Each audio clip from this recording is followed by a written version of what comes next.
क्या करोड़ों रुपए यूं ही बर्बाद चले जाएंगे? क्या बनारस के पानी टंकी सिर्फ शोपीस बन के रह जाएंगे? नमस्कार, मैं हूं अनामिका पांडे, आप देख रहे हैं डालम्स न्यूज़। वाराणसी में जल संकट जो है वो गहराता जा रहा है। ऐसे में एक सवाल ये है कि जिस उद्देश्य से यहाँ पे इतने पानी टंकी यानी कि ओवरहेड टैंक जो हैं उनके निर्माण कराए गए थे, क्या अस्तित्व है? क्योंकि अगर हम यहाँ की बात करें तो ऐसी कई टंकियाँ हैं जहाँ पे अभी तक जल की आपूर्ति यानी सप्लाई ही शुरू नहीं की गई है वर्षों से। फिर चाहे नदेसर हो, नगर निगम परिसर हो, शहीद उद्यान हो, कई ऐसे जगह हैं। अगर आपको बताएं, लगभग 9 ऐसी टंकियां हैं जहां पे अभी तक एक भी पानी की बूंद जो है वो सप्लाई शुरू नहीं की गई है। ऐसे में सवाल यही उठता है कि इतनी लागत से इन टंकियों को बनवाया गया है, निर्माण किया गया है, काफ़ी भारी भरकम खर्च किया गया है इन पे, लगभग 15 करोड़ रुपए की भारी धनराशि इन पे खर्च की गई है। तो प्रश्न यही उठता है कि किस उद्देश्य से, क्योंकि जिस उद्देश्य से इनका निर्माण किया गया था वो तो इस पर कहीं से भी खरा नहीं उतरा है। अगर हम बात करें नदेसर की जो ओवरहेड टैंक यानी पानी टंकी है, उसका निर्माण 2013 में किया गया था, लेकिन अभी तक अगर हम बात करें तो पानी की सप्लाई वहाँ पे शुरू नहीं की गई है।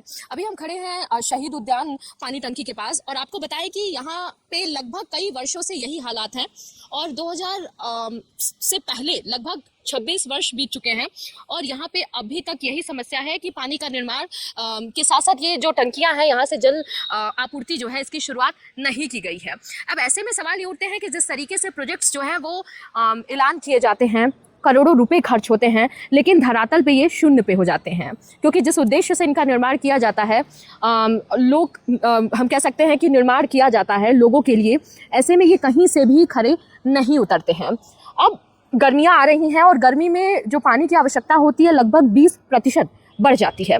ऐसे में ये जो टैंक्स हैं कहीं ना कहीं बहुत हद तक ये सहायता प्रदान कर सकते हैं, लेकिन अब सवाल ये है कि क्या और कब तक ये जल निगम के मेहरबानी या जल निगम के द्वारा जो कहा जाता है कि मरम्मत के भरोसे ये रहेंगे, क्योंकि जल निगम के द्वारा ऐसा कई बार कहा गया है कि जो ये पानी की टंकियां हैं ये इसलिए नहीं शुरू हो पा रही हैं क्योंकि डिस्ट्रीब्यूशन पाइपलाइन में लीकेज की समस्या कई बार आई है, इसीलिए यहाँ पे पानी की सप्लाई की जो व्यवस्था है वो शुरू नहीं हो पाई है अभी तक। तो ऐसे में सवाल यही उठता है कि जब इतने करोड़ों रुपए खर्च करके प्रोजेक्ट्स को शुरू किए जाते हैं, निर्माण किया जाता है, तो धरातल पे आके पूरी तरीके से ये धराशायी क्यों हो जाते हैं और कब तक ये इसी स्थिति में रहेंगे? क्या ये जो टंकियां हैं जल्द ही यहाँ पे पानी की जो सप्लाई है इसको शुरू किया जाएगा या करोड़ों रुपए यहाँ पे यूं ही बर्बाद चले जाएंगे? हमारी नज़र इस रिपोर्ट पे बनी रहेगी और भी खबरों के लिए आप जुड़े रहिए और देखते रहिए डालम्स न्यूज़।